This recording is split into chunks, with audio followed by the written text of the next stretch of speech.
This hangout on air is live. Hey, everybody. Welcome to another week of Wrestling with Wrestling. I am Steve, joined as always by my tag team partner, the great Doc Gregory. Doc, how are you, my friend? Well, I'm here simply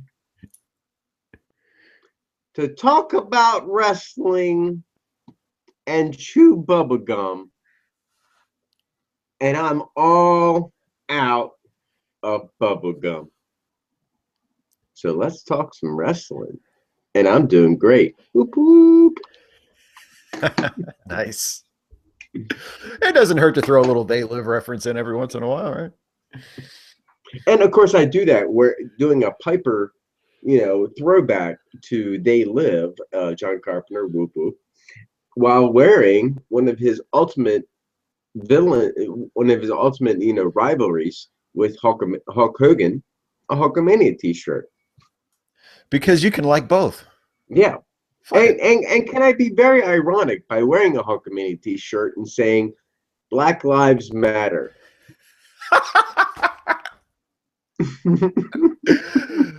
Well, you know something, brother. The Hulkster thinks that all lives matter, dude. Oh, yeah. That's what Hulk would say. Well, you know what I'm saying, Mean Gene. When it comes to the black people in this world, we should really make room to them. Because let me face it, let me tell you some history, brother. They came here just simply 7-8 years after we arrived and created our first colony in America, dude. And therefore, they're part of this country as much as we are, man. And we should respect them. It doesn't matter if you can't get along with the culture and if you don't understand the culture, brother. It's not up to you to understand the culture. The culture was built on the black history. What we thought was cool as the white culture, we stole from the black culture, dude. That's the way it is. And you should respect the fact that we have lived off the history. We have robbed from the black history. And we should respect them for the blood, the sweat, and the tears that America, the country we love, was built upon. Respect them. Dude, brother. That should have been his apology on Good Morning America. He should have just cut a promo like that. Yeah. I was actually cutting from the heart and a little bit of history, you know? Yeah, it's true. I mean, yeah, it's true. Well, hey, let's get this show on the road instead of taking the piss out of Hulk Hogan, which is wrestling related, but let's answer some questions from some of our viewers. As you guys who are regular watchers of the show know, we always like to begin each episode of Wrestling with Wrestling by answering some of your questions that you left us as comments on the previous episode. And Doc always goes back and gathers up a handful of the best, most interesting questions, and we answer them at the beginning of every episode. So, Doc, what are some of our viewer questions this time around? All right, we got one from Mr. Theodore here who says, a question for next week. Here's what he says. Who do you think is the best referee of all time? Ooh. Well, other than my co-host, the great Doc Gregory, the greatest referee in all of independent wrestling. Actually, my favorite referee is probably what was his name? The guy who was the head referee for the NWA for a long time. Was it Tommy Young? Yeah, good question. Yeah, I think I see. I was thinking about this earlier when we were discussing questions before we went on the air, and I know I wanted to say him, and I think it was Tommy Young. He was the head referee for the NWA throughout. Yeah, it was Tommy Young. I just looked it up. He was head referee for the NWA for most of the '80s, and he was an awesome referee. So if you go back and watch some old NWA like Jim Crockett promotion stuff, or like early Starcades and stuff on the WWE network, you can see Tommy Young reference some big matches. He was awesome. What do you think, Doc? Well, I would definitely have to look back at Tommy Young, and now that you've said his name, it's starting to ring a bell with a ring announcer. I'm hearing a ring announcer say his name over and over again in my head. But it just wasn't recognizable to me at the time because I didn't watch that wrestling until later date. But when it comes to great referees, I have to give my hats off to one Joey Morella.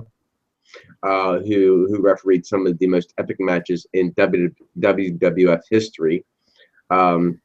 Before he passed away. And that, of course, if you don't know who Joey Morella is, that was Gorilla Monsoon's son. Great referee. But if it comes to my favorite of all time, my favorite, not the greatest, I think Joey probably, I had to put Joey down there. He's one, I think he was a great referee. But my favorite referee, of course, has to go to Dave Hebner. Because controversy sells in wrestling, and that man has been able to thrive as a referee by being part of several screw jobs in wrestling history. I actually have a T-shirt in the next room because I met Earl and his son Brian at a show they did here, and he signed it. And it's the one you see him. It's a Bret Hart reference. It's like, hell yeah, I did it. Yeah. But it's autographed by both Dave and Brian, which is pretty cool. So that hangs on my wall next door in my DVD room. But yeah, I love Dave, so I'm gonna have to give it to Dave. And they're a referee family, man. The brothers and Earl's son, right? Mm-hmm. Yeah. Let's go to Dave Langer, who says, "Do you think they are purposely keeping Roman Reigns off TV for the Road to WrestleMania build up so he is not getting booed out of the building every week? Does the WWE expect if he kept him off TV, he can come back right before WrestleMania and get cheered because he is returning from an injury?" Yeah. I think that's what they're doing. I think that's what they hope is going to happen. I think they'll keep Roman off TV. I think he's going to be on next week. I think he's already been advertised for next week's Raw, but they kept him off TV this week. And, they did the beating at the end of last week's show. And I guess they're hoping, that he will, he'll be back and people will be like, hey, Roman's back. But yeah, I just don't think that's going to work. I mean, people just there's just no reason to cheer for Roman. That's been always the problem with Roman since they started trying to give him this rocket push to the top, is that there's just nothing about him that makes you want to cheer him, and yeah, they're keeping him off TV because they for the same reason why they put him in tag team matches and then have other people do most of the work, because or when they put him in promos and have other people in the ring around him doing all the talking, because they have to hide him, because he's not good enough for the spot that they're putting him in. I mean, it's the same thing they've always been doing with him. And that's why, and then they wonder why he's not over. I mean, you can't get somebody over as a top guy if all you do is hide him. And of course, newsflash, if you're reading like wrestling news, or if you got your thumb on the pulse of society when it comes to wrestling, you know that Roman Reigns was suffering from some sort of nose injury prior to Triple H slamming his face into the table there on Raw, which kind of fits in. He needs to get some shit done with his face, and of course you throw in the injury so he has time to do that. You keep him off television, but this story's already out there. That this was an ongoing issue that he had to take care of, and that's why Triple H beat the fucking shit out of him. So yeah, well, would that garner a stronger effect when he comes back? No, because as we know, we have a generation of smart fans, so the majority of them will hear it and they won't buy into the bullshit. And where's WrestleMania at this year? Texas. In Texas, okay, I don't know. They believe in all kinds of bullshit, so they love their fucking wrestling. They'll probably cheer Roman Reigns because that's how dumb they are. Sorry if you're from Texas. Major knock on the Texas wrestling fans. I'm sorry. It has just garnered, and it's a whole political thing, and I don't want to get into that. This is wrestling. You know what you did, Texas. My wife thinks that I hate Jews. I'm like, it's a political thing.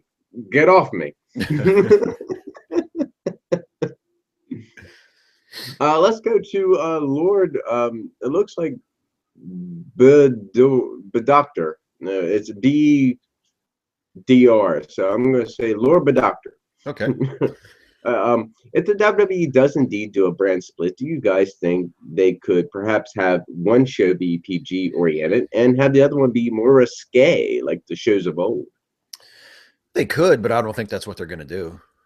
I mean, if they do actually go ahead with a brand split, which I think we talked about last week, I think that's a really bad idea at this point. But if they do, no, I don't think there's any interest in them doing a more risque show, either from the company itself or from the network. I mean, if they wanted to do a more adult oriented show, they could have done that when they brought back ECW like 10 years ago, and they didn't. They just turned ECW into like a third rate version of WWE. They could have done a more, edgy, hardcore show. That would have been the perfect opportunity, and they clearly had no interest in doing that.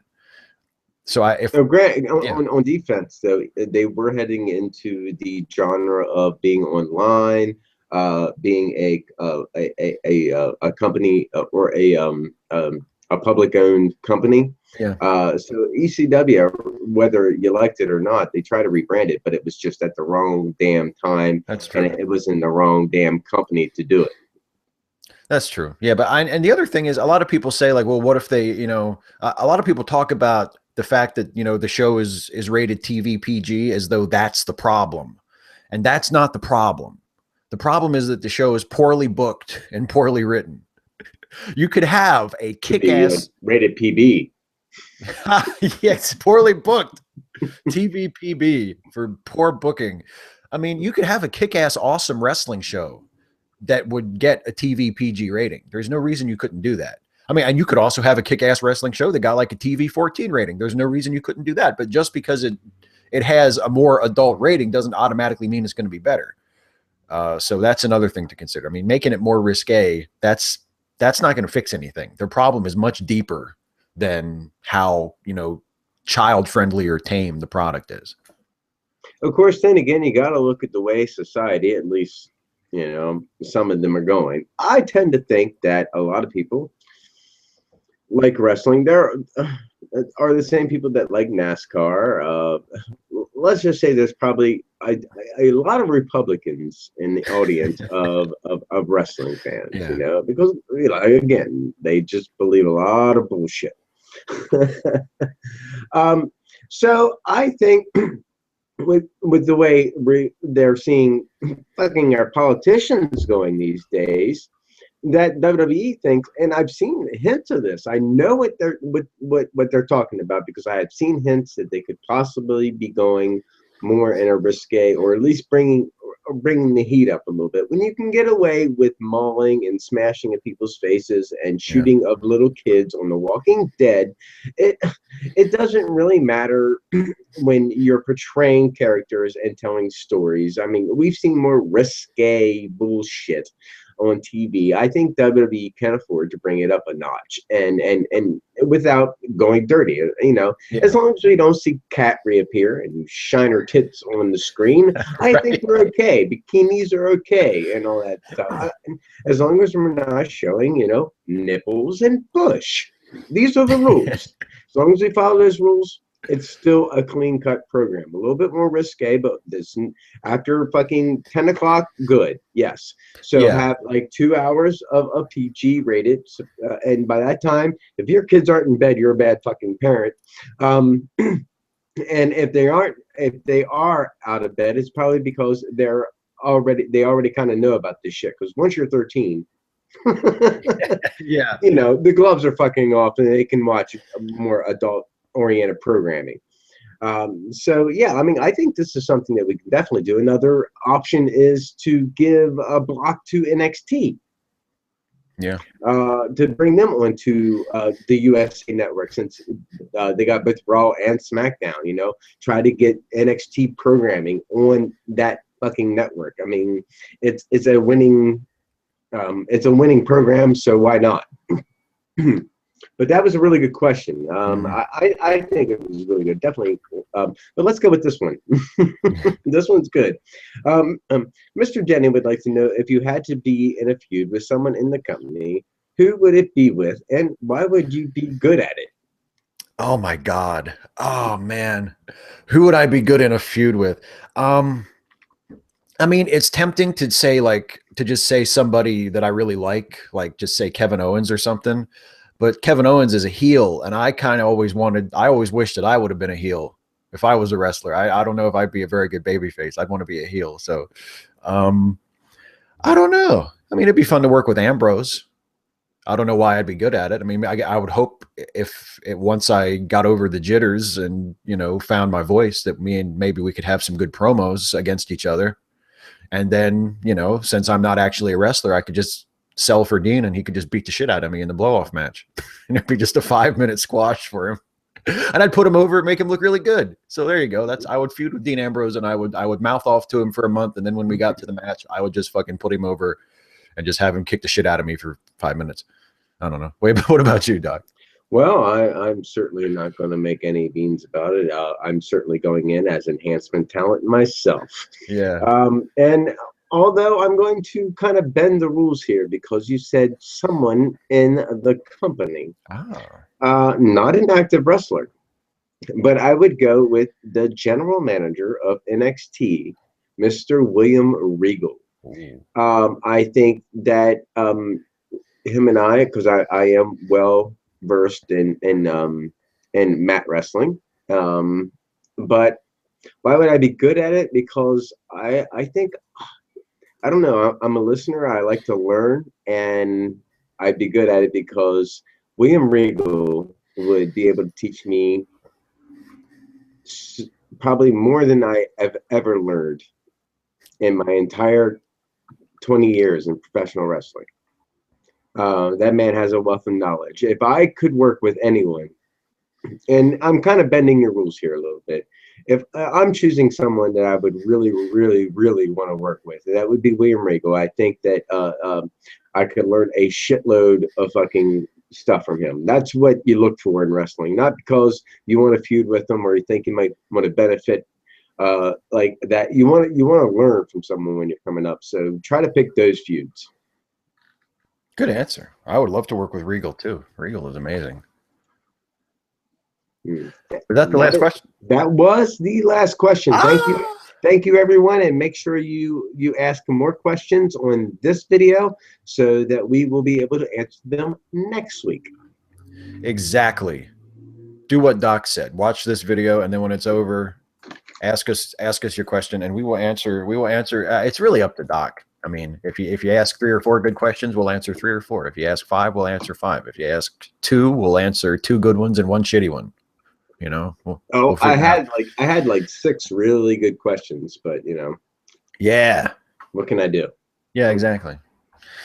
So let's talk about Raw. We are on the road to WrestleMania. Actually, I guess we're sort of on the road to the march to WrestleMania because they're doing a WWE Network special between now and WrestleMania that I think they're calling March to WrestleMania. Maybe they'll actually do some taping down in DC where we're at. Hey, that'd be cool. Yeah, we're close enough. We're close enough. When are we going? What's the March 27th, Sunday, okay. March 27th. I think that's after it, though. I think the special is on the 12th. What the fuck? All right. I know. God damn it.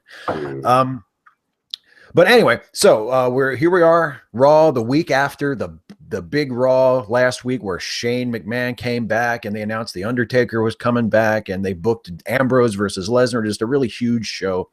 And they opened this week's episode, which is live from Nashville, Tennessee. That's where I was born. Hallelujah. Music City. I guess that's why I can sing. Hey, that's it. It's in the blood, right? Carry on. This is unimportant to the show. Okay, so it opens with the world heavyweight champion himself, the Game, the cerebral assassin, Triple H, coming out, and he's in his suit and tie again this week, but he's still got the belt, And he comes out and he cuts a promo. First, he talks about how everybody in the audience has an authority in their lives that they have to submit to, and it keeps them in line, and it tells them where they have to go and what they have to do. And nature has given us a natural fear of authority, which is a good thing, Triple H says, because it lets us know what our place is. And last week, Roman Reigns showed once again that he didn't know his place, and he found out what happens when you challenge authority. And of course, that's what happens. Triple H beat the piss out of him and broke his face. But now here comes Dean Ambrose. Dean Ambrose comes out and he's like, "Oh, I heard you say something about challenging authority. Let me do some of that." And the crowd is chanting Ambrose, Ambrose, Ambrose, which is something they don't usually do for Roman. And actually, Ambrose says to Triple H, he has a message from Roman for Triple H that Roman is coming for him. And people in the crowd are just sort of like, eh. And then he gets down to business. Ambrose says, he talks about the triple threat match at Fastlane. And Ambrose says, Triple H, I have a question for you. I want to know, of the three of us in that Fastlane match, who is the one person you didn't want to win that match? And Triple H kind of laughs and he says, Dean, the truth is, of the three men in that match, there's Brock Lesnar, Roman Reigns, and you. And the only person in that match who wasn't important was you. And everybody knew it. And Dean just kind of rolls with it, and he says, well, I don't think that's true, Triple H. In fact, I think you didn't want me to win that match, to have to fight you at WrestleMania, because you know that you can't beat me. And the crowd gets behind him, and the crowd starts chanting, you can't beat him. And Ambrose challenges Triple H to a WWE title match. He says, you know what? Roman Reigns already earned his title shot. He's going to wrestle for the title at WrestleMania, but nobody says he has to fight you for the title. If you're not the champion, he's not going to fight you. So why don't you defend your title against me, and we'll see who faces Roman Reigns in the main event of WrestleMania. And Triple H says, you know what? This is interesting. And if this is best for business, then that's what I'll do. I'll give you a title shot, but I'll think about it, and I'll give you the answer at the end of the show. And also, tonight in the main event, you're going to fight Alberto Del Rio. So what do you think of that? And then he walks out, and that's the end of the opening segment. And I thought this was a really good opening. I thought the crowd reacted to Dean tremendously. They chanted his name without having to be prompted. They chanted, you can't beat him at Triple H when Dean brought up the possibility of them having a match. It was really a sign that Ambrose is actually over with the crowd and popular. And again, which is something they haven't really been able to have with Roman with any kind of consistency at all. Maybe once in a while they'll go to a town where Roman does seem to be over, but then the next week it's right back to just fucking dead, nothing. And with Ambrose, he seems over every week. So this was interesting. I don't know. Obviously, I don't think they're going anywhere with this. They're still going to do Roman versus Triple H at WrestleMania, but it was interesting to watch how this worked nonetheless. What'd you think, Doc? Well, Triple H came straight down and told the honest truth straight to the crowd, which I absolutely love. You're right. The majority of us that have to get up every damn day and go to work. If you're not your own boss, you have to report to some type of authority. He was 100% correct. Triple H happens to be some type of authority in the WWE. It looks good as a champion. I actually, for some reason, don't mind it so much after last week. But then here comes, the GF, the GFP. GFP 316 means I just kicked my own ass, which is GFP stands for glutton for punishment. Here comes fucking Dean Ambrose. Come down there. Yeah, you've done a fantastic job against Brock Lesnar and got your ass pinned by your best friend Roman Reigns. And here you come straight down. And yeah, of course the crowd, you're definitely over with the crowd. I love that. But to me, the fans might like you, but I want to see something out of it. I want to see some wins out of you. I want to see something happen. So really, why do you want to get up in Triple H's face? Did you see what he just did to the guy he's going to fight in WrestleMania last week? Yeah. And Triple H called him out and says, "You must be crazy. Do you know who I am?" Triple H straight up said, "Do you know who the fuck I am? I'm Triple H. I might be the authority guy, but I'm one tough son of a bitch. And if you don't think I won't, I'm going to kick your ass. I'm going to kick your ass if you don't stop fucking with me. But first, let's do what because I'm a cerebral assassin. Let's give you a match with Alberto Del Rio. fucking genius, because that's what he can do as an authority. So yeah, good power play by Triple H, the heavyweight champion. I loved it. Yeah, I thought it was a good way to start the show, and they set up the main event for the end of the night, which is always a good thing to do, to give the show some kind of a direction, you know, and it was a fresh match, you know, it wasn't like fucking Roman versus Sheamus for the 20th time. It was, oh, Dean versus Alberto. We haven't seen that to But death. dum dum dum, I got heat on that match. Ooh. Later in this broadcast. Oh. Awesome. Hey, there you go. Well, now we did the same thing. We set something up for later, so now people have to keep watching. So yeah, I thought it was a good opening.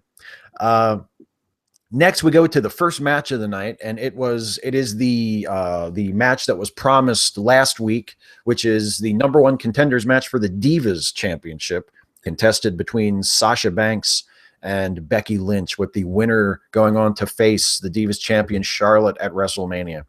And Charlotte and Ric Flair are sitting at ringside watching. Woo! And you know, you could tell, like, what I noticed whenever they would cut to Ric and Charlotte, like Charlotte was working and was being like Charlotte the heel, but it looked like Ric was just sitting there having a good time watching a wrestling match. Like, he didn't look like he was being like, you know, Charlotte's heel manager at all. He was just sitting there smiling and going like, yeah, like he was just having a good time watching wrestling. He's probably trying to find his next wife. Oh shit. He's leaning over to Charlotte. How old is Becky Lynch? Is she like, what is she, like 25? Is she legal? Yeah. Woo! I can give you an American visa. I can give you an American citizenship, baby. Woo! I'm the nature boy. So Charlotte and Ric are there watching, and Sasha and Becky, it starts out really good. They have a really nice mat wrestling sequence where they keep trading reversals, and then it ends with them both standing up and facing each other, and some of the audience actually applauds, which I love. It's one of my favorite crowd responses at a wrestling show, when the crowd, when they do like a really awesome technical display and the crowd will clap, you know, which American audiences don't do a whole lot.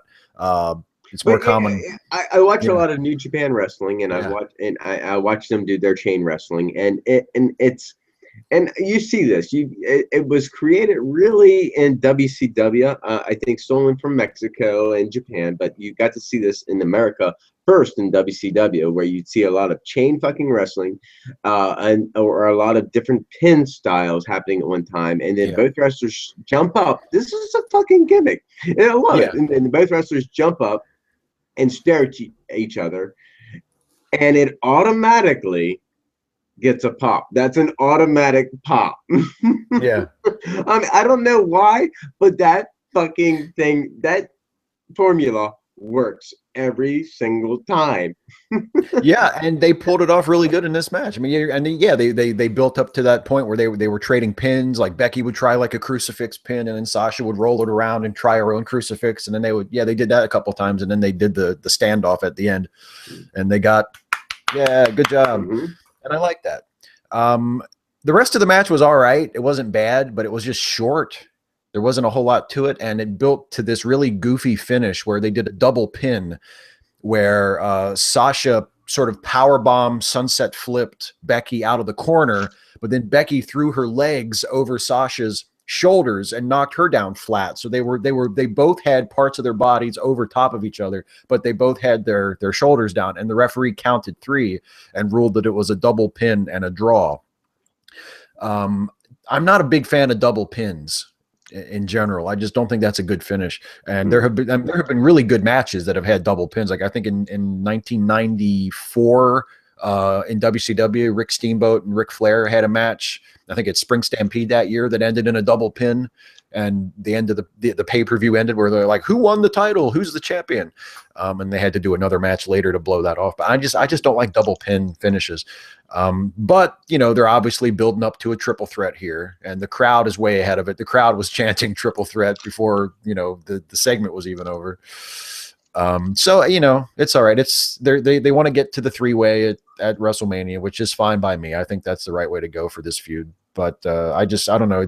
I feel like maybe there's another way they could have gotten to a triple threat without just doing this kind of a double pin spot. But I don't know. What did you think of this match, Doc? Well, you're right. The time limit was way too little for what these ladies can do. Yeah. But they're fitting into the WWE genre of divas wrestling. They're no longer women's wrestlers; they're divas. But yeah, there could have been something different. I had a moment of deja NXT. Yeah. I mean, did you just because what? Well, you referenced an old fucking match when it comes to double pins. It's one of those things that it is an extreme rarity. And when I saw it so close together, because of course you had Samoa Joe Yeah. and Sami Zayn do the double pin on NXT just 2 weeks ago. Yeah. And then here Yeah. it is again. So I'm like, I thought it was just way too close for comfort for me. I'm like, you just pulled that off, or thought you were, or were the writers for WWE looking at what the people in NXT are doing, going, that's a good idea. I think we shall do that. But Double pin. Good idea. that's the only problem I had with it, was like you just did that. That's one of those rarity things. That it should be decisive, or one way or the other. Someone gets a win or something, But the double pins are just a rare thing, and it happened 2 weeks. Well, like within 2 weeks, and that I didn't like. But yeah, you're right. Absolutely, there was other ways to get up to the triple threat matches if that's what they're doing at WrestleMania, which obviously seems that way. Yeah. And you mentioned the thing, what they're doing with Samoa Joe and Sami Zayn in NXT. It seems like, unless I miss my guess, this Sasha Becky program is going to do the same thing again, because they have a rematch this week on SmackDown, which I assume is going to be another kind of non-finish, either, maybe another, I don't know if they'll do another double pin or what, but it's going to some kind of indecisive finish to justify the three-way at WrestleMania. And that's what they've been doing with Sammy and Joe, because before they did their double pin finish, they had the triple threat match with the two of them and Baron Corbin that also ended in a double finish, where they both had Corbin in submission holds and he tapped out, and the referee couldn't decide which one of them actually won the match. So it's the same sort of thing, where it's two matches in a row where nobody wins, so we have to keep pushing, and and I guess they're both the number one contender, but I don't think that's what they're doing in NXT. In NXT, eventually it is going to be one of them getting the Finn Balor match, but they're just doing this thing where they're so evenly matched that it's going to take a lot for one of them to beat the other one and earn the title shot. But yeah, it does seem like the writers for Raw are just watching NXT and going, "Oh, that was good. Let's fucking do that." Next is a match between The Miz and Dolph Ziggler, which The Miz wins with my favorite finish, the roll-up. Mm-hmm. And I didn't know this because I don't watch the pre-show, but apparently this was set up by an angle they did last week on the Raw pre-show, where Dolph and Miz got into it. So they have a match here. The match, it's all right. I mean, I don't mind Miz, and I've come to really like Miz lately, especially with his promos. And I always have liked Dolph, but it's clear that he's just going nowhere. My last line in my notes on this match are, "It sucks to be Dolph," because it kind of does. What do you think of this one, Miz versus Dolph? Well, yeah, again, I felt really bad for Dolph. I don't know where his career is going at this point. It's just a huge question mark, because he just keeps losing and losing. He seems like he's falling further and further down the rabbit hole in the WWE. And The Miz, of course, comes out of nowhere. Wow! The WWE has WrestleMania plans for The Miz.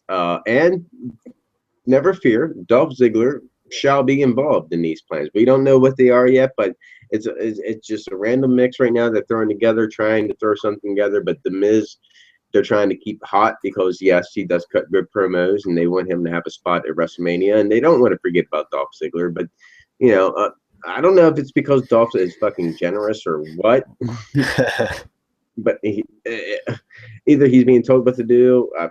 I don't know. The man's got to stand up for himself eventually, because if he's being told he's got to take these this heat from time and time again on TV, something's got to give. I mean, the guy was fucking heavyweight champion, and so was The Miz. Yeah. I don't know. Like I said, like you feel. I don't know what the hell. I like Dolph Ziggler just as much as you do. I just don't get why he seems to be being buried.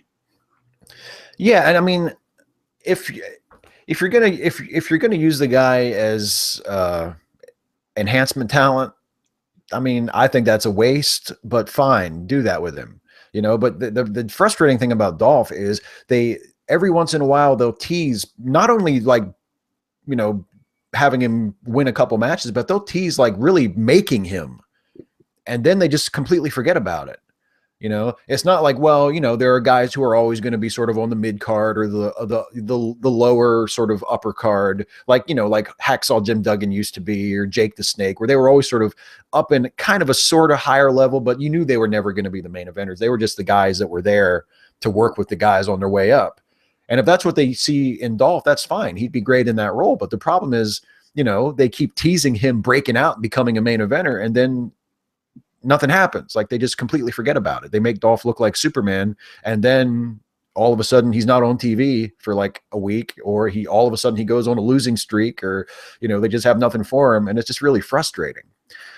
Well, it could be even more frustrating because he is a singles wrestler losing to The Miz. He's not back in the Spirit Squad losing to The Miz. So he's not in a super group where you can be completely irrelevant. And we're going to get to that later. Stay tuned. Oh, another tease for later on. See that? This is how you book a wrestling show, a wrestling about wrestling show, not an actual wrestling show. Yeah, we'll be right back after these messages from our network. Yeah, we'll cut to a backstage shot of like of one of the wrestlers just walking down the hall. He's coming out to the ring next. Stay tuned. Next, out comes Stephanie McMahon. And she's got her little folder, her little trapper keeper. She looks really, really good. Yes, she absolutely. Yeah. And she comes out and they have the setup in the ring with the award, the Legacy of Excellence award that she was supposed to get last week. And she comes out and she's going to give her acceptance speech that she wasn't able to give because Shane showed up and interrupted it last week.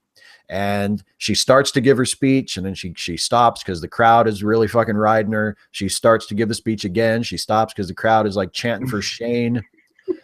And then she takes the award off of the table and cradles it in her arms and fucking flips the table over and grabs the microphone and goes off on this awesome fucking nonstop blistering promo about the crowd and how much they suck, and about her brother Shane and his fucking bullshit last week. And she calls him out on fucking sexism and how, you think you can come back and take things over because you're the man? You think that's how this works? You mentioned how you want to preserve the company as a legacy for your sons. Funny how you didn't mention my fucking daughters at all. And she just like fucking rips him a new asshole and goes off on the crowd for cheering him and chanting him. And she's like, how can you cheer for him? He hasn't even been here for 7 years. What the fuck are you cheering for? And she doesn't take a breath. She doesn't stop. She doesn't lose her place.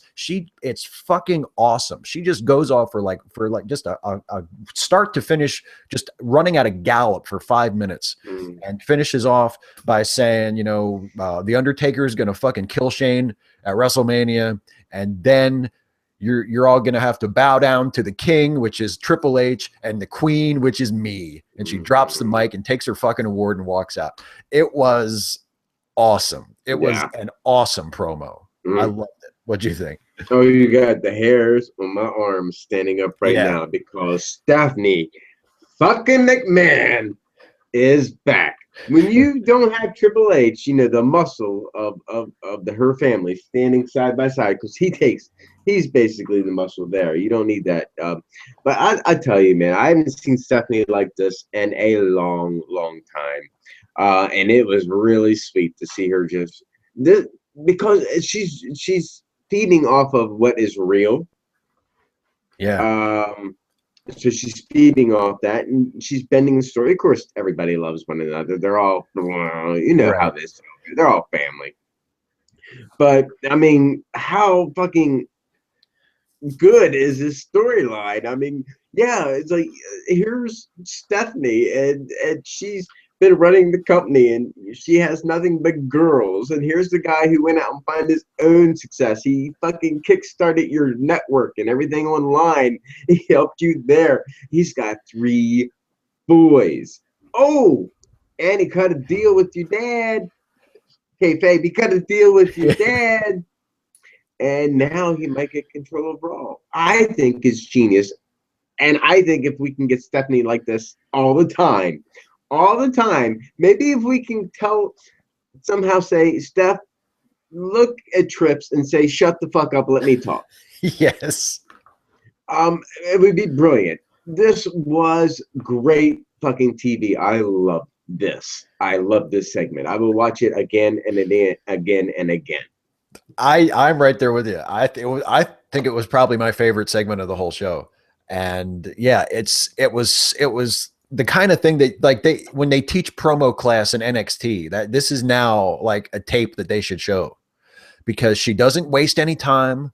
She's not standing out there stalling or pandering to the crowd. She doesn't do anything to get cheap heat. Like, she doesn't make fun of the hometown or the sports team or call them fat slobs or whatever. Like, she goes after the crowd. She definitely heals on the crowd, but she doesn't do anything cheap and easy.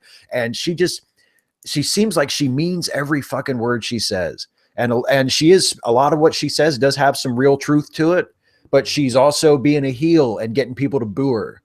And I mean, I just thought it was tremendous. It's one of the best. It's maybe the best promo Steph has ever cut. And yeah, I'm with you. If she could bring this kind of game every week and be this fucking just intense and passionate and good, because I mean, she doesn't miss a beat. She doesn't fucking fumble. There's not a moment of hesitation. She just goes out there and kills it. It was great. It was fantastic. Okay. That was really good. Yeah, that was really good. It was really good. All marking that on Steph. Yeah, I know. That's the great thing about wrestling, right? Because I wouldn't call myself, I mean, I don't have anything against Steph as a performer. I think Steph on camera is usually good, but I wouldn't call myself like a huge Stephanie McMahon mark. But God damn it. I mean, she fucking killed it. I mean, she knocked it out of the park. And you never know when that's going to happen. Yep. You know? Love live TV. Yeah, absolutely. Okay, next we have a match between Rusev and Sheamus, representing the League of Nations, and they are facing the Lucha Dragons, one half of which is Kalisto, who is the United States champion, by the way, just in case you forgot about that. And the League of Nations win this match. They defeat the Lucha Dragons. The Lucha Dragons haven't had a very good win-loss record since they got back together, since Sin Cara came back from his injury. And it's a little strange to be like, oh, Kalisto is the United States champion, but now he's in a tag team and he loses. It's a little weird. So what did you think of this one, Doc? Well, you know, I saw a lot of people in masks flying around, but I just could not take my eye off of how Rusev looks these days. He is so fucking impressive. Yeah. And Sheamus also is looking so much better. He's got, you know, he's getting rid of the "you look stupid" chance because he's grown his beard out. And man, I love that fucking ginger beard that he's wearing, man. It looks great. You know what I'm saying, fella?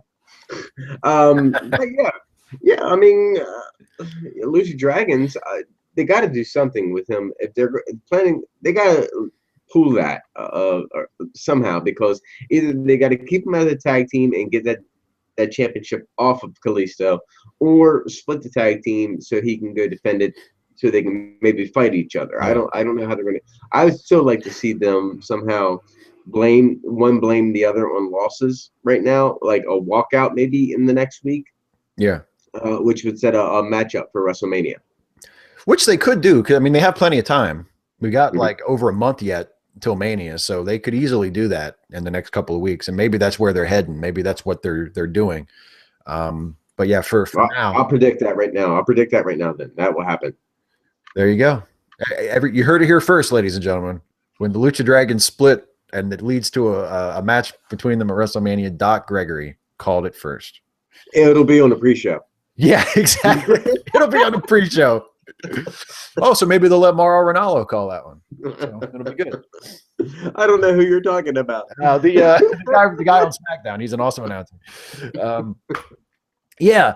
Okay. So now there's well before we get to the next match, there's like a scene backstage with Renee Young and Natalia where it's like a Subway commercial Yeah. where Renee's like, "Say Natalia, how do you keep in such good shape?" And Natalia's like, "Well, Renee, I'll tell you." And there's like fucking Subway back behind them. It's just like, "Hey, let's do a Subway commercial." Okay. At least Natalia's on TV. It'd be nice to see her wrestle, but at least they got her pitching Subway. Okay. It's just always stay with someone really young. That's how I look so good. Hell, I'm fucking a kid. Hey, there you go. She is. She's fucking a kid. Oh, yeah. Did you see on Total Divas where they were having she was like hesitant. She wanted Tyson to change his name to Tyson Neidhart. I'm like, oh, good Lord. Reality TV, guys. If you believe reality TV, then you're probably voting for Trump. Yeah. You probably, yeah, exactly. He always seemed to know how to run things on The Apprentice. Okay. Well, one quick second. Did anybody ever stop for a second to think that we hate the 1% so much that we would actually, a lot of us want to vote one of the motherfuckers into president? Yeah. Really? Okay, moving on. Yeah, I know what you mean. Next is another match. It's Ryback, and it's basically a squash match for Ryback. Ryback kind of sort of turned heel last week. He walked out on Big Show and Kane and said he's going to be on his own from now on, and he cut that really cool, really short, but very effective backstage promo talking about how he's going to grab the brass ring and break the glass ceiling. And he fights Adam Rose of the Social Outcasts, and it's basically just a squash match. He just fucking runs over him and kills him. So... I mean, impressive by Ryback. Got a new attitude, and I like it. Not exactly heel yet. Social Outcast isn't exactly babyface yet. Yeah. I don't know where the hell they stand. I think they're trying to get over his baby faces, but doing it as heels, kind of going the New Day route. Yeah. Definitely like Adam Rose's new gear, going with the trunks look these days. But unfortunately for his luck, he had to face against Ryback. Got his ass handed to him. I mean, forearms after forearms, a complete MMA style kayfabe beatdown. I mean, it was insane, and I felt bad for Adam. I don't. This is what I said about Dolph Ziggler. At least he's not back in the Spirit Squad in a super group, still getting fucking beat by people. I mean, I really don't know what the whole idea of Social Outcast are. One, I don't follow any of these motherfuckers on social media, any of them. Yeah. And having them all together in a super group, losing doesn't really benefit me as enjoying what I know they can do or their careers at all. So what's the fucking? I mean, really, they should just be regulated back to NXT or something. Bo did great in NXT. Adam Rose did great in NXT. I mean, this is horseshit. The way these guys are, I just feel bad for them because obviously they want to push them, but they're not really pushing them. Every now and again, they get a fucking cheap win, but that's all that is—a cheap win to keep them relevant. I don't know. Yeah. And it feels kind of like I wonder if Heath Slater's having deja vu because it's pretty much the same thing they did with 3MB a couple years ago, where they took three guys who they weren't doing anything with, and they said, "Fuck it, we'll make them a group." And then they kind of started to get over a little bit, but they just used them as cannon fodder. And then eventually they fucking fired the other two guys, and Heath was just there by himself. And now it's like, "Fuck it, we'll do that again with you four guys." It really feels like the same thing, like just four guys just randomly thrown together. Nothing else for you. What the fuck are we doing with Curtis Axel and Adam Rose and Heath Slater and Bo Dallas? Nothing. Put them together. Yeah, I honestly think that these roles can be better fulfilled if you, I don't know, talk to Triple H and said, hey, you got anybody who's just signed on, got some, at least the ability to go into a squash match for about 5 minutes, but they're not recognizable yet. They're not a full-blown talent, but they got enough training that we can bring them on. Instead of feeding guys who are well fucking known, you've got tons of guys in developmental right now that nobody fucking knows. Bring them on for the squash matches. You don't need to be doing this to Adam Rose. What the fuck's he ever done to you? We know, if you've seen anything, we know this guy's got a fucking important family to take care of. Yeah, I agree. I mean, I don't actually, I don't have a problem with squash matches. I think squash matches could actually be a good thing if they brought him back to the main TV, you know. But yeah, they shouldn't be using guys like established guys for it, you know. And which is weird because that's what they do in NXT. When they have a squash match in NXT, it's somebody that you don't know. It's somebody. Sorry, John Schuyler. Sorry, he didn't mean to talk about you. Well, you know what I mean. Like he's not someone that they don't have like Baron Corbin going out and doing squash matches. I mean, if they have Baron Corbin squash somebody, it's somebody that that is like a new intake, you know, who hasn't had a character established yet, who you don't really know. And yeah, because otherwise, how's Adam Rose or Heath or Bo or Curtis ever supposed to get over if all they do is lose? You know? Well, let's just go and say though with this group that Bo seems to not really belong. I think Bo kind of is the one that doesn't fit into the whole puzzle. If there was just the three, I think it would be better. Yeah, I think so. But and see, I did mention this. I was like, would you think that WWE right now, if more groups like this, we had the Wyatt family and the League of Nations with Bray or with Wade getting ready to leave, that will knock them down to 3. We're getting more 3-way factions. Would it be beneficial? And I'll ask you guys again on this show, would it be beneficial for WWE maybe bring back a 6-man tag championship? That could be cool. And, you know, and if they brought in some more luchadors, you know, I mean, they could do that. They could call it the trios title. Mm-hmm. I think that'd be really cool, actually, if they had enough groups to make it competitive, you know. Yeah, I wouldn't have a problem with that. It just got so many groups. It's like, really, what are they doing? Well, and because none of them seem to care about the tag team titles, right? Which is weird, because back in the day, you know, and when they had multiple factions, or like, you know, in old school like 80s and 90s WWF, when there was the different managers and they all had their guys, like there was Bobby Heenan's guys and Slick's guys, you know, there would always be at least one tag team in there. So you'd have a group of 4 or 5 guys, but they would be, I mean, at least some of them were fighting for the tag titles. And now, you know, you have the League of Nations and the Social Outcasts and the Wyatts, and like they don't give a fuck about the tag titles, which is just weird. Like that's the belt you guys should be going for, you know? Yeah, because you could have Rowan, Strowman, and the other one carry the 3 tag team titles as Bray does his thing and leads them. Yeah, that could work. Absolutely. Yeah. Sorry, Luke. Yeah. Please don't clothesline me, Luke. I'm sorry. I did not mean to forget your name. You know I'm so over on you right now. Yeah.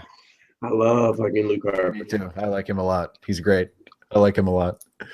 All right. Next, speaking of tag team titles, next, the New Day, the tag team champions, come out, and they're coming out for a match. But first, they have a promo where they make fun of the League of Nations. They call them the League of Booty. And then they make fun of Jericho and AJ Styles, who are now being called Y2AJ. And they are their opponents in the next match. So Jericho and Styles come out, and they have a tag team match against the New Day. And it's a really terrific match. I thought it was a really fun match. I thought it was good work from everybody involved. There were some fun spots with the New Day. There was a spot where Kofi, Xavier holds up a deck of cards, and Kofi pulls a card, and it's AJ Styles on the card, and Kofi says, "I got his number." Which was funny. And anyway, it ends up with the New Day lose the match because it's a non-title match. So of course that's how it works. And Jericho catches Kofi in the walls of Jericho and gets the tap out. So Y2AJ win the match. And then after the match, AJ gets the microphone and challenges the New Day to a tag team title match. He says, since we just beat the champs, me and Chris Jericho, I think we deserve a title shot. And Jericho is like, yeah, give us a title shot. And they make the challenge for the next episode of Raw. So it'll be Y2AJ versus the New Day for the tag titles in the next episode of Raw. But that's next week. What do you think of this match, Doc? Well, I think that we are starting to see a different side of the New Day where they're trying to play their babyface side. For some reason, this week I think it was a little overdone. Yeah. Felt a little stale.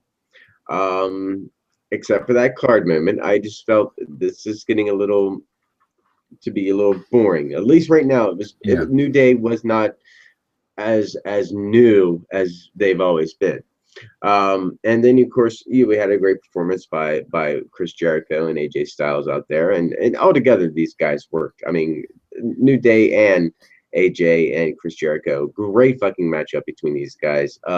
It opened up a whole new world for AJ Styles working with all this talent, especially with these, and also opens up a world of knowledge for the guys who've never been where AJ's been. Yeah. Which is like Japan. You know, if you've never worked in Japan, he's got a wealth of fucking knowledge from working over there. Chris also has that knowledge. So great people to work with. But then you had that moment afterwards where, you know, AJ's like holding the mic. He's like, "Oh, why to AJ?" Yeah. He was so hesitant, and of course Chris Jericho grabs the mic. He's like, "That's why I do." I mean, he just sells the fuck out of it. Like, this is how you do it, kid. You got to believe that this. I mean, this is what you were given. This is what they are dubbing us. Sell it. Yeah. This is how you fucking do it. And Chris Jericho did that. So, yeah. I mean, all of a sudden now here they are in contention for a tag team championship. So where does that go? I mean, it keeps Jericho relevant while he, you know, is off tour, and give and give AJ Styles something to do, at least to give him credibility. Yeah. New Day might have had their run. I mean, I don't know. They're over without those belts or not. It doesn't matter. That's the way it goes with them. They're that over now. You don't really need to keep the gold. It might be time to bring it off of them. Yeah, I was thinking the other day, maybe the plan is to try to keep them, at least technically keep them kind of heelish until WrestleMania, and maybe have them lose the belts to somebody at WrestleMania, and then the next night on Raw you can just go ahead with the fucking full babyface turn.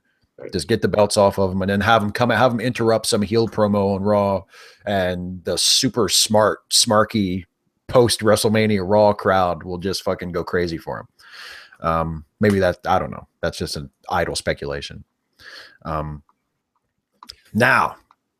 Vince McMahon comes out, and they've been hyping the Undertaker. They've said a couple times during the show that the Undertaker is going to be here tonight. So Vince comes out and he gets the microphone in the ring and he says that at WrestleMania, the Undertaker will be his instrument of destruction in Hell in a Cell against Shane McMahon. And he calls out the Undertaker, and Taker comes in, does his whole big entrance, and gets in the ring, and Vince is about to start talking again, and Taker grabs him by the throat and shuts him up real quick and says to Vince, basically, I'm going to get into Hell in a Cell at WrestleMania, and I'm going to kill your son because that's just what I do. That's just what I'm going to do. And you know that that's what I do. And you knew that when you booked the match. So it's not going to be my fault. And Shane's blood is not going to be on my hands. It's going to be on your hands. And then Taker just turns around and leaves. And that's it. Hope you enjoyed seeing the Undertaker tonight, everybody, because that's all he did. And after Taker leaves, Vince is still there, and he finishes the promo by himself, and he talks about how after Taker beats Shane at Mania, he's going to disown Shane and cut him out of his will and take away his inheritance. And then Shane will no longer be Vince McMahon's son, but merely a son of a bitch. And I was like, damn, take that, Linda. I know. I was like, great, you just brought Linda into this shit. Yeah, that's what I said. I was watching the show, and I was like, oh, great. So next week, Linda comes out and is like, who are you calling a bitch, Vince? What the fuck? So I don't know. I thought it was, it was weird. It's like they bring out Undertaker and they hype him for the whole show, and he literally says like 5 words. Like my summary of what Taker said was way longer than what Taker actually said. And then it was like, okay, that's it. Bye, everybody. I don't know. It was weird. What'd you think? Well, I liked it. He came out there, it was short and sweet. It's the Undertaker saying what he does at WrestleMania. When it comes to WrestleMania, it doesn't matter who you are. WrestleMania is where I put it all on the line. I've wrestled guys that don't like me. I've had feuds with. I've wrestled guys that do like me who just want to challenge me, that are friends of mine. And it doesn't matter who you are. I've never considered any favorites or given up or gone lightly on anyone who wants to challenge me at WrestleMania. So if that's the match you want to get, bar none, I'm going to bring it to you time and time again. Win or lose just once. Brock Lesnar, yeah, beast incarnate. But yeah, it just goes to show that Undertaker can lose at WrestleMania. But is he just giving Vince a false sense of security? Oh, Don't know. maybe. I did like this. Don't really know where Undertaker's head's at. We've been seeing all week long Shane McMahon videos of him training, doing his Mai Tai, Yeah. weightlifting. I mean, he is definitely, they at least 3 different times this week that I've seen have posted things that Shane's been doing to get ready for this WrestleMania match. So he's taking it seriously. This has all of a sudden become like a match that has gone to the one I want to see. This is the one I want to see. Yeah, and because I mean, for a guy who is not a wrestler, Shane's not a terrible worker. I mean, and he's definitely willing to take crazy bumps. At least he was. I don't know if he still is now. He's a little older now, but I mean, that was always Shane's thing. Like he would fucking do a crazy bump, do an elbow drop off a ladder or fucking take a fall off the Titantron. Or I mean, he used to do some really wild stuff. So if him and Taker can come up with something for Hell in a Cell where it's mostly just Taker throwing him around, that might be a pretty good match. And it would be credible too, because you wouldn't have to. I mean, if Shane McMahon goes in there and starts whipping the Undertaker's ass, that's going to be a little tough to take. Because like, what the fuck is Shane McMahon doing beating up the Undertaker? But if they do it the other way, it could be an entertaining match.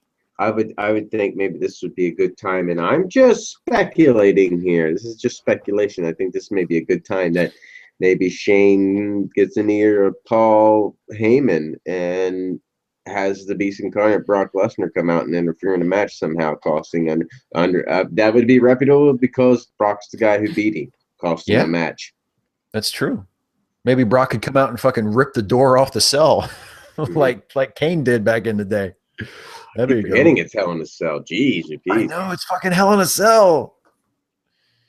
All right, next is a match between the Dudley Boys and the Usos, and the Dudleys beat the Usos because the Dudley Boys are awesome now. So of course it was just Bubba against Jay.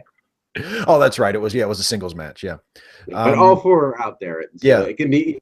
When it comes, you think both of them are in the ring when it comes to the Usos, and same with the Dudley Boys. They all look the same. They could do twin magic if they want. Yeah, they're brothers and twins. So just the Dudleys are brothers from different mothers. Yeah, but so they tease the fucking table. Jesus. Yeah, but they don't do tables anymore. No, I mean this was a really quick matchup. It was silly. It was so fucking quick. I mean, really, I know you want to push the Dudley Boys because they are newly found heels, but where do the Usos stand? I mean, honestly, these teams that are tag teams, and I don't want to give anything up to the Dudley Boys, but these guys are old hat, but they're being fed the new hat, the guys that will be around for a long period of time. And I don't know if the WWE is just thinking that you're going to be around for a long fucking period of time, so we'll be able to rebuild you. Yeah. To build you back up. Now when you lose the old fucking men, I'm not going to go out there and say I'm laying down for fucking Jimmy Valiant, but I would. But I mean, I'm not going to say that. Right. And it's not a way to get you over as a star.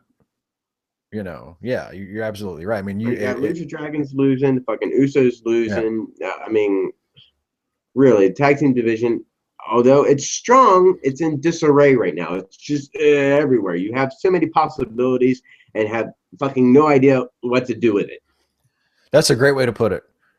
You're right. They have good teams or teams that could be good, but they're just all over the place, and there's no structure. And there's no, like, who the fuck are the number one contenders to the tag titles? Does anybody know? I mean, they say Y2AJ, but they just won one match. You know what I mean? Like, it's just, it's that kind of situation where it's like you can throw a tag team together with two singles guys and have them beat the champions in one match and be like, yeah, they're the number one contenders, because there's really nobody else. You know, who's going to come out and say, fuck Y2AJ, we need that title shot. I guess the closest would probably be the Dudleys, but they already worked with New Day, you know? So maybe that's for after. And what is the point of a heel turn if you're not going to work for the tag team championships? Yeah. It's, I don't know. Yeah, they turn heel, and the whole point of the heel turn is to remind us of who they are, and that they're not the fucking table breakers. They're the badass, like 9-time tag team champions. They're the greatest tag team of all time, and they don't care about winning the tag titles. Yeah, I don't know. But having said that, I still like the Dudleys as heels. I still think it's much smarter to have them as heels than to have them as baby faces. And the stuff with the table is great, because that is an awesome way to get people to boo them, because they're like, here's what you want us to do. We're not going to do it. I'm the same way. I don't want to, disregard the Dudley boys, because I still absolutely love them. Devon less than Bubba. I love Bubba Ray Dudley. I think he could still be a great singles wrestler. But the guys can still fucking go. I mean, yet they're not old guys. They can still fucking hang and bang with the best of them. But you cannot neglect the entire fucking tag team division for just one fucking tag team. Yeah. Next up is a match between the Big Show and Kevin Owens. And this was, I don't watch SmackDown usually, but apparently this was a rematch from SmackDown, where Big Show and Kevin Owens had a match that ended in countout, where Owens beat the Big Show via countout. So they have the rematch here. And in this match, the Big Show wins by countout. How does that happen?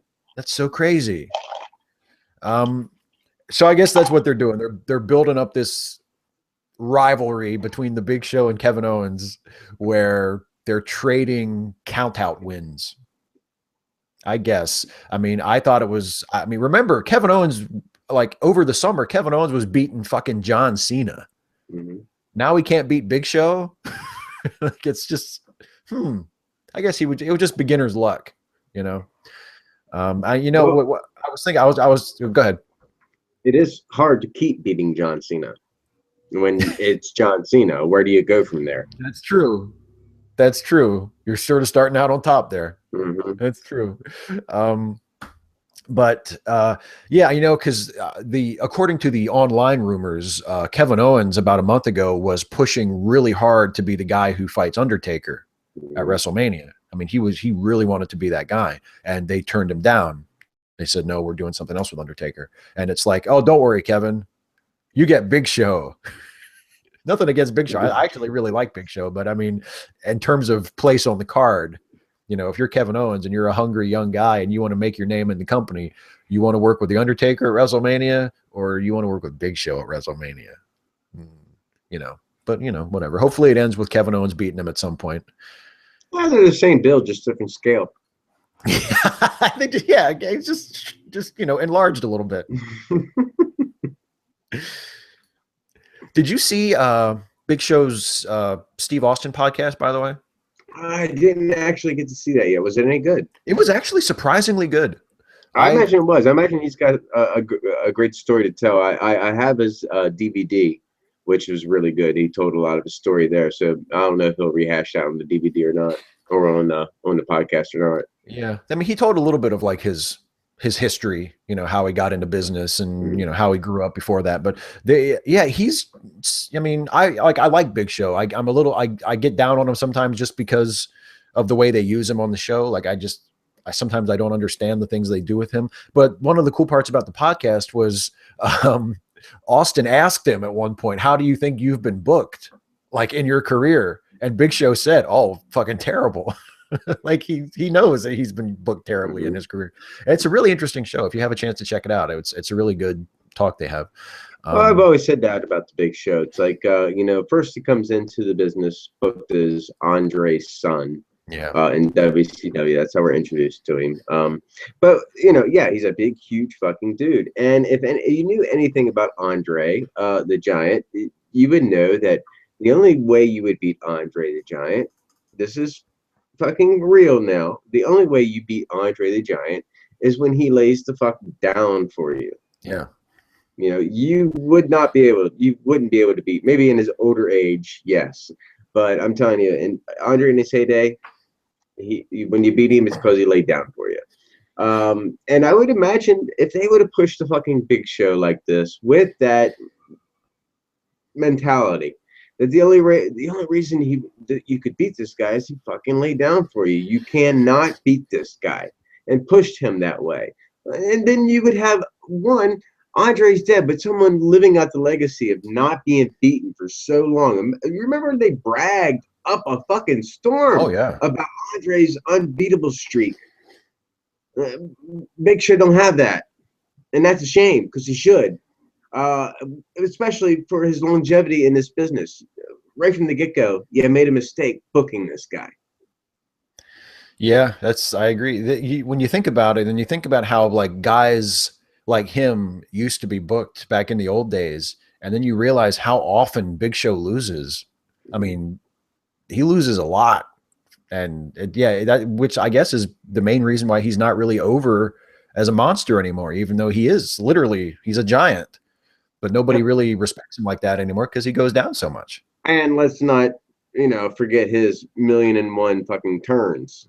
Yeah, which they also talk about on the podcast. Mm-hmm. I think Austin talked to somebody who counted it up, and it's somewhere like 40 something.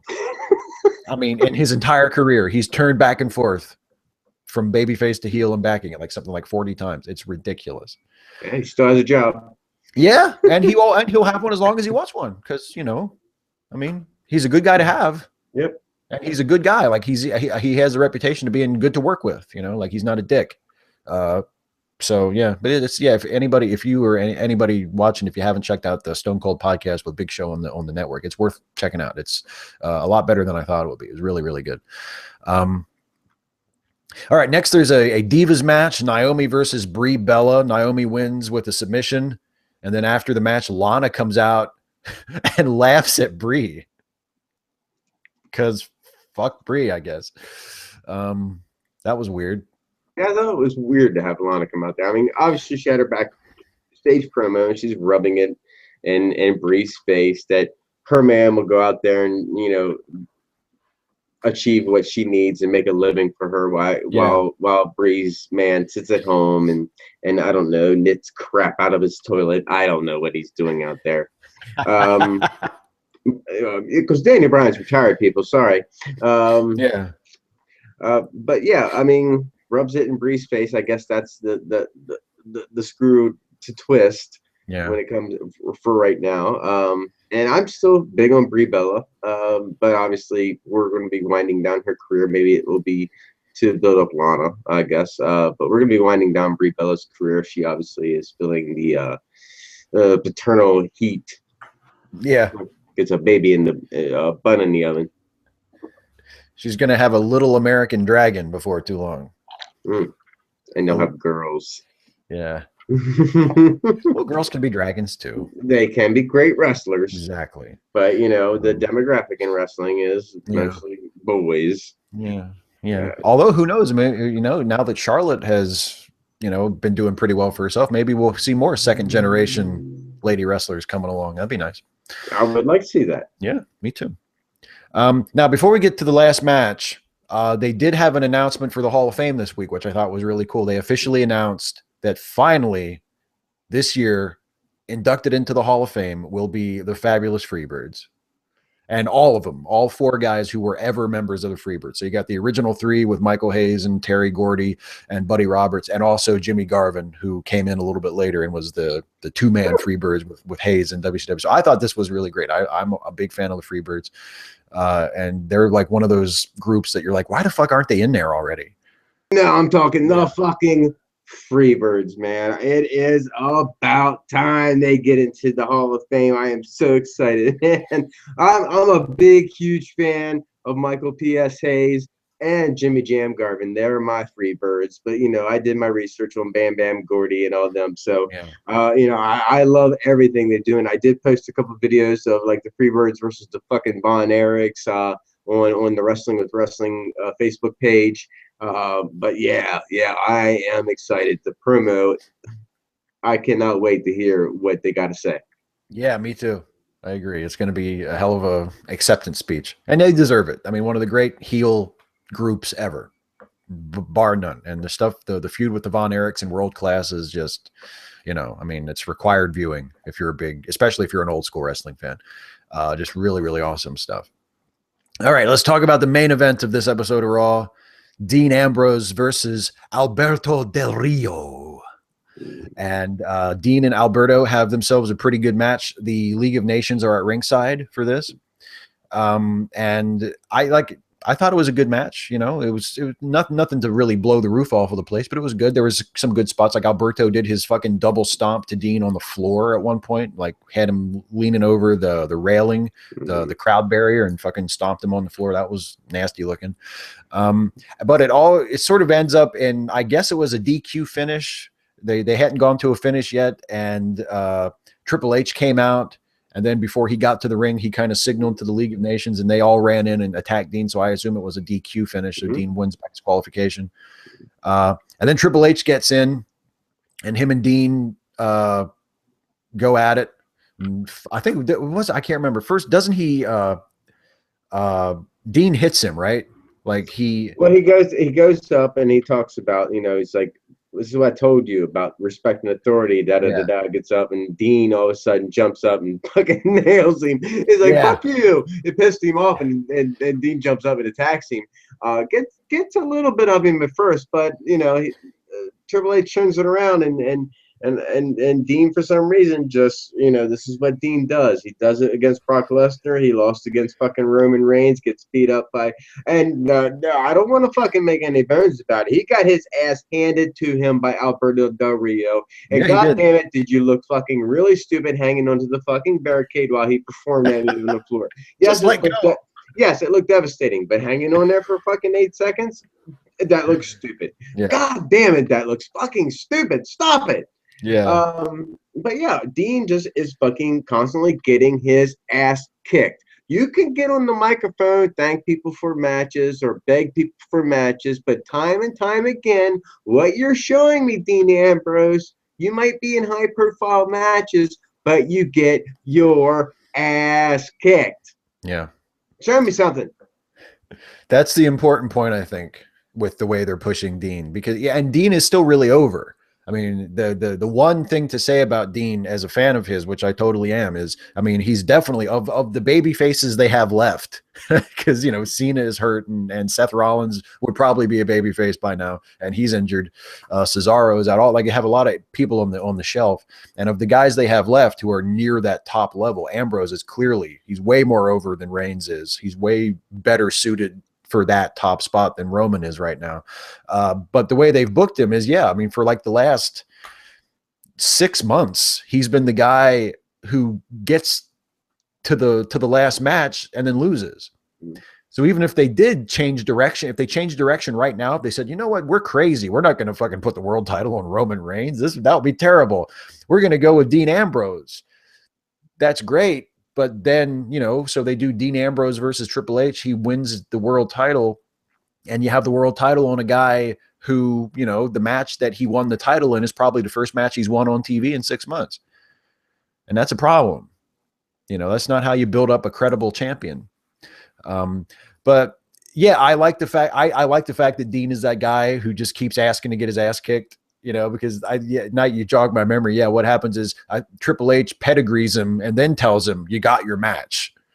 And then Dean gets on the microphone and he's like, Triple H, thanks. And then Triple H comes back and fucking beats the shit out of him even worse. And then that was the end of the show. So I don't think they officially announced it, but I believe the title match between Ambrose and Triple H will be on that network show that I mentioned at the beginning of the show, the March to WrestleMania special. I believe that's when they're going to do that. So that'll be that. You know, and they'll use Dean like they use, you know, like they would used to have like the number, like a lower level baby face to like Hulk Hogan. You know, like they'll have, you know, Hulk Hogan's big match is at the pay-per-view, but before that, the guy wrestles, you know, fucking like Hacksaw Jim Duggan or Brutus Beefcake or something and beats him before he goes on to face Hulk. They're trying to do that with Roman, where, you know, Dean Ambrose will fight Triple H, but then he's going to go down. Triple H is going to beat him, and we're all going to hate Triple H so much for beating up Dean Ambrose that we're going to cheer when Roman comes back and beats him. Wow. That's what they're hoping for. That's not going to happen. Yeah, weird things happen on house shows. It's happened before. Wouldn't it be? I'm just speculating here. Wouldn't it be amazing if on that show Dean beat Triple H, pushes a Dean Ambrose versus Roman Reigns main event at WrestleMania? Maybe because Triple H is needed in family business. Ooh. Hey, that could be something. So they could switch up storylines there. For fuck's sake, a month ago, we didn't know any of these matches were happening. We thought they were going another direction. That's true. You're absolutely right. A month ago, we were expecting they were going to do Bray Wyatt versus Brock Lesnar. Mm-hmm. And then they're like, fuck it. We're doing Dean Ambrose versus Brock Lesnar, and the fucking Shane and Undertaker thing. I'm pretty sure they made that shit up just last week. So, yeah, you're right. Who knows? Maybe they will decide to change direction. But Christ, if they have Triple H get beat by Dean for the title, and then it's Dean versus Roman at WrestleMania, and Roman wins, ain't nobody going to be cheering Roman. Roman wins by going heel. Now that could be something. Maybe they don't want people to cheer Roman. I'm thinking that's a good idea. Like, how do you get it over, though? Yeah, yeah. Well, that's Raw. It was a pretty good show, I thought. A good tag team match with Jericho and AJ and the New Day, and that fucking awesome promo by Stephanie McMahon makes for, I think, a decent show. I don't have too many complaints about it.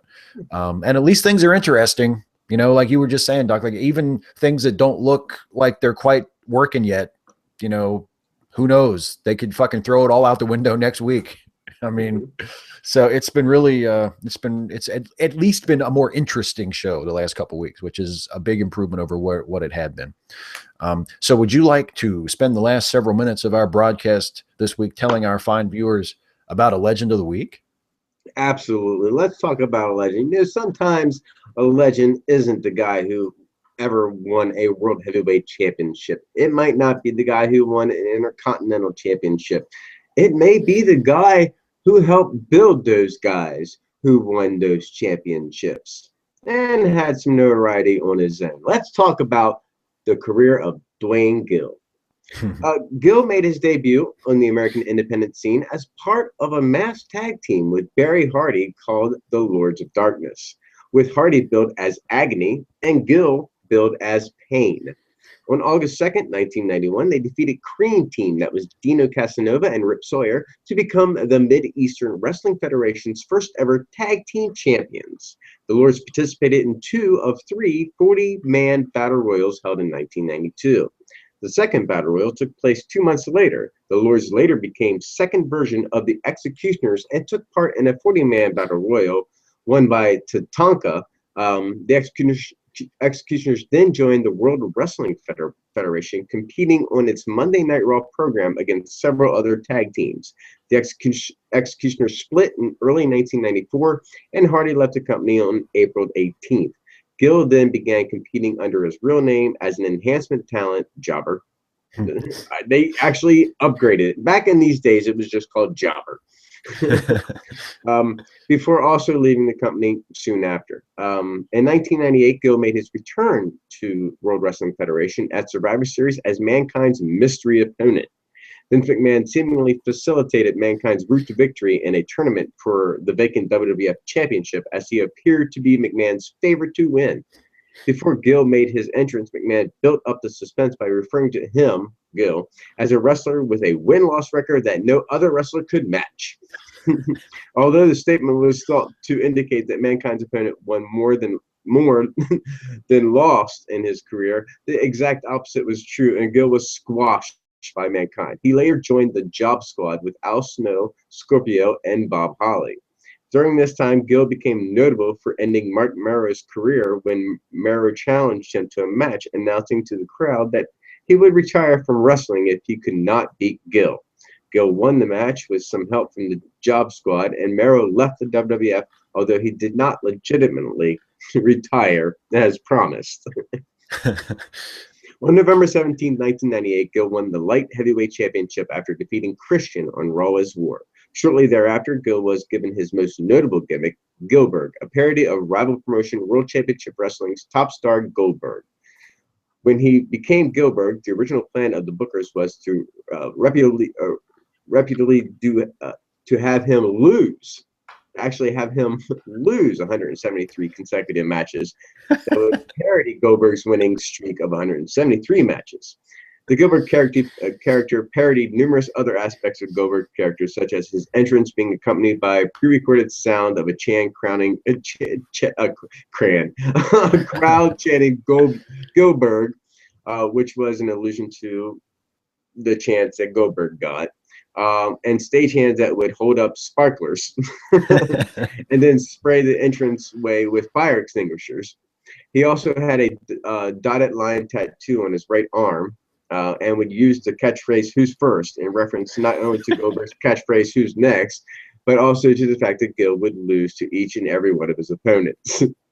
Gill made his Royal Rumble debut in 1999, but was immediately eliminated by Edge. Gill's only victory as Gillberg came on February 8, 1999, on Raw's War when he defeated Goldust with help from Job Squad member the Blue Meanie. Oh, Ryan, good for you, brother. Yeah, good friend of mine. He was actually feuding. Meanie was feuding at Goldust with Goldust at the time, while he still came to the ring with the light heavyweight championship. Heavyweight championship was all but forgotten as Gill seldom defended the title on television or at house shows. After being off of television for several months, Gill returned on the February 13th, 2000 episode of Sunday Night Heat for one final match in order to lose the championship to the debuting S.A. Rios. Remember him? S.A. Rios? Yeah, I remember him. That's the introduction of Lita. Yeah, that's right. That's why everybody remembers it now. Yeah. Upon losing the title, Gill's reign ended at 15 months, making him the longest reigning light heavyweight champion in WWF history. That's right. Dwayne Gill is the longest reigning WWF light heavyweight champion in history. After leaving the company, Gill continued to use the Goldberg gimmick on independent circuit, most prominently for Maryland Championship Wrestling. When Bill Goldberg came to WWE in 2003, his first feud was against The Rock, who on April 22nd, 2003 edition of Raw brought in Gill once again under his Goldberg gimmick to mock Goldberg. After beating up the Rock's security guards who were trying to apprehend him for interrupting a concert dedicated to him, Goldberg attacked Goldberg, which prompted Goldberg to begin choking him. The Rock then attacked Goldberg from behind, after which both Goldberg and The Rock quickly ran out of the arena to avoid further conflict. On December 10th, 2007, Gill, now sporting two new tattoos on his left deltoid, returned to WWF television under his Goldberg name and gimmick for the 15th anniversary of Raw. During the show, he participated in a 15-man battle royal against 14 other former Raw wrestlers, but was the first man eliminated only a few seconds into the match by every other competitor. Dwayne Gill operated an independent wrestling school in Severn, Maryland, named Goldberg's Pro Wrestling Academy, that opened in July of 2010. I don't know if it's still there, but you can check into that if it's still open. He is married and has 2 adult children and 1 granddaughter. His finishing maneuvers was, of course, the jackhammer and spear. That's Dwayne Gill, man. A great guy, friendly as shit, man. I tell you, Dwayne Gill, my hat's off to you, man. You've done a great job in this business. I'm never going to forget you. Yeah, I like Dwayne Gill. I think this was a really good legend. And the Goldberg thing, a lot of people, I mean, you have to remember, and I'm sure a lot of our viewers do, because I know we have a lot of viewers who are who remember the Attitude Era. And, you know, when they first started doing that Goldberg thing, I mean, in a way, it was almost more biting than when in the mid 90s, when Vince did like the Nacho Man and the Huckster, you know, because Goldberg was like WCW's, he was really the only new star that they made during the Monday Night Wars. And they had Gilbert coming out and fucking taking the piss out of Goldberg. I mean, they had the canned Gilbert chant, which everybody was saying, like, they're not really chanting Goldberg. It's just a fucking recording, which apparently was true at first. Eventually, the WCW crowds did actually start chanting Goldberg, but at first, you know, it was a canned chant. And and here's Vince on WWF TV basically calling out all this shit and saying, fuck Goldberg. And it was kind of edgy at the time. You're like, shit, he's fucking taking the piss right out of Goldberg.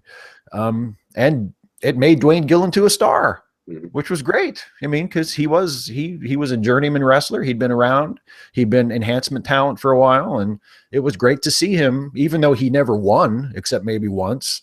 I mean, Christian. Yeah. And Goldust. Yeah, that's true. Yeah, because he won the light heavyweight title, and then he beat Goldust that time. But yeah, he actually had a pretty decent little career for himself, and good for him, and he was good at it. And you're right, not everybody can be a main eventer. It's important to have, guys who can make the other guys look good. And Dwayne Gill was someone who did that and also managed to get himself over as well. So yeah, good legend, man. Yeah, he might not be able to out muscle Bill Goldberg, but I bet you your sweet ass that he could out wrestle him. Yeah, I think probably. I wouldn't want to say, yeah, you're probably right.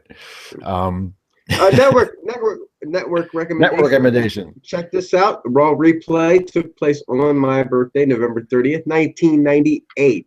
But you can check that out. It has Bill Goldberg, or I'm sorry, it has Dwayne Gill, our legend, Goldberg facing off against Mark Marrow. Check that shit out. Hey, there's some fucking classic Attitude Era wrestling for you. Dwayne Gill versus Mark Marrow. Yeah, it's Raw number 288. Wow. Whew. Damn, Raw's been on a long time. Awesome. All right. Well, hey, do you want to take us home, Doc, and wrap this baby up? I'm already home. Oh, no. Okay. The rest of us want to go home too, Doc. Yeah, that's right. I got chili cooking down there. I can smell it. All right, guys. I want to thank you for watching the show, Wrestling with Wrestling. We're closely approaching episode number 100. If you like what you see, like this video, comment on this video, ask your questions on this video so we can answer next week. Get over to our Facebook page and like that. Oh, and by the way, subscribe to this guy's channel. He's got a lot more than just fucking wrestling here, and you're going to love it. Knowledge is power, people. Whoop, whoop. There you go. Thanks for watching, as always, everybody. We will be back here next week to do it all over again. Have a good one.